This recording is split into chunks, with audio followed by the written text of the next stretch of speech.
Okay, here's everything that I couponed for the week. As I stated, I am trying to stay at $25 or under per week this year. That is my new goal.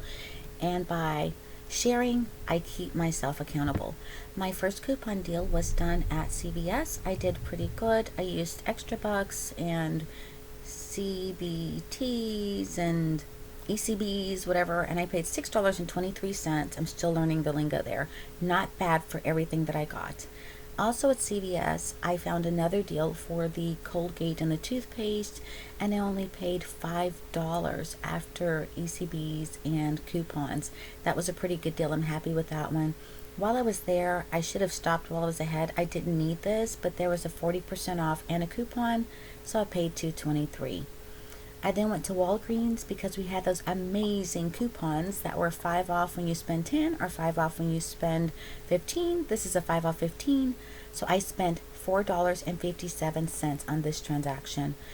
I found this transaction later in the week, and I did it 3 times. It's by 2 Garnier Fructis using that $4 coupon and the 2 Right Guards paying $1. So I paid $5.45. Notice I'm counting tax at Walgreens today because I was trying to flip my register rewards. I did purchase these items, the dial, the 2 razors, and the toothbrush. I paid $5.69 out of pocket.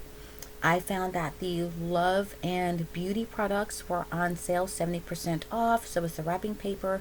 So I used coupons and register rewards and paid $4.11. Earlier this week, I brought you the Publix video, and while I was there, I just picked up some free vitamins and look, got a free gift card with that. So overall, I spent $33.28. That's $8.28 over my budget, which means next week I'm starting with $16.72. Maybe I'll do better next time. Thank you for watching, and until next time, happy couponing.